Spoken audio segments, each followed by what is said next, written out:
Media میں آپ نے کافی سارے واقعات اس طرح کے دیکھے ہوں گے، ڈاکٹرز پہ تشدد ہو گیا ہاسپٹل کے اندر، ہسپتال کے جو آلات ہیں ان کو نقصان پہنچایا گیا،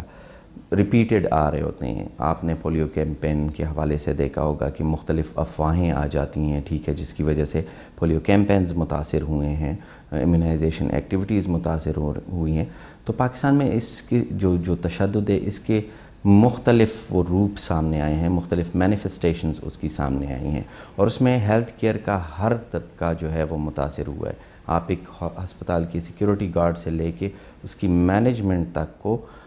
اس قسم کے واقعات فیس کرنے پڑتے ہیں۔ ابھی ریسنٹلی ہم نے ایک تیسری اسٹڈی کنڈکٹ کی ہے جو پاکستان کے 16 شہروں میں جو ہیلتھ کیئر کے سٹاف کے اگینسٹ جو وائلنس ہوتا ہے، جو تشدد ہوتا ہے، اس پہ کنڈکٹ ہوئی ہے مختلف یونیورسٹیز کے ساتھ مل کے۔ اس کی ایک فائنڈنگ یہ ہے کہ تقریباً جتنے سروے کیا گیا ہے، جن لوگوں سے اس میں کانٹیکٹ کیا گیا ہے، اس میں تقریباً آدھے health care workers 49.2% health care workers across 16 cities, 8,500 health care workers میں سے مور دین 4,200 ہیلتھ کیئر ورکرز نے مختلف قسم کے جو تشدد کے واقعات ہیں یا خود ایکسپیرینس کیے ہیں یا اپنی کسی کولیگ کے ساتھ ہوتے دیکھے ہیں۔ تو یہ آپ کو بتا رہا ہے کہ میگنیچیوڈ اس پرابلم کا، اس ایشو کا، اس مسئلے کا جو حجم ہے وہ کتنا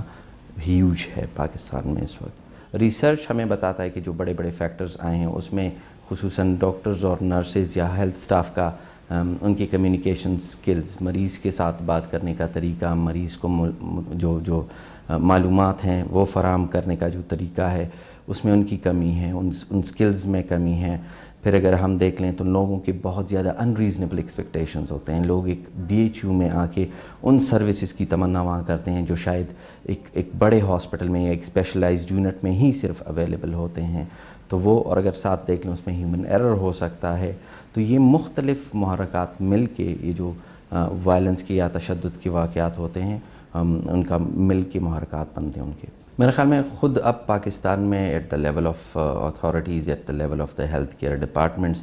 بہت سی ایسی چیزوں پہ غور ہو رہا ہے۔ جیسے اگر میں آپ کو سندھ کی مثال دے دوں تو وہاں پہ ایک ہیلتھ کیئر کے پروٹیکشن کے حوالے سے ایک ڈرافٹ لا ابھی ایک ڈرافٹ بل بنا ہے جس کو اسمبلی میں اور کیبنٹ کے سامنے ابھی ٹیبل ہونا ہے۔ ساتھ اگر ہم خیبر پختونخوا میں دیکھ لیں تو وہاں کی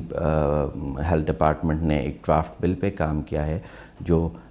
صحت کے عملے کے خلاف اور صحت کی سہولیات کے خلاف جو اس طرح کا وائلنس ہوتا ہے اس کی روک تھام کے لیے اس کی ممانعت کرتا ہے۔ لیکن ضرورت ہوگی کہ جب بھی یہ لاز بنے ان کی ایک اسٹرکٹر امپلیمنٹیشن ہو۔ ساتھ اگر ہم دیکھیں تو یہاں پاکستان میں ہی ایسے پریکٹسز ہیں، خصوصاً ٹریننگ کے حوالے سے۔ میں ایک ڈی ایسکیلیشن آف وائلنس ٹریننگ یہاں پہ مختلف ایکیڈمک پارٹنرز، یونیورسٹیز اور ICRC نے مل کے تیار کی ہے، جس کو مختلف سٹڈیز میں اسیس کیا گیا ہے، اور اس میں ہم نے یہ دیکھا ہے کہ یہ ٹریننگ حاصل کرنے کے بعد ہیلتھ کیئر ورکرز جو وائلنٹ یا ایگریسو پیشنٹس اور اٹینڈنٹس ہوتے ہیں، مریض یا ان کے تیماردار، ان کو زیادہ بہتر طریقے سے مینیج کر سکتے ہیں۔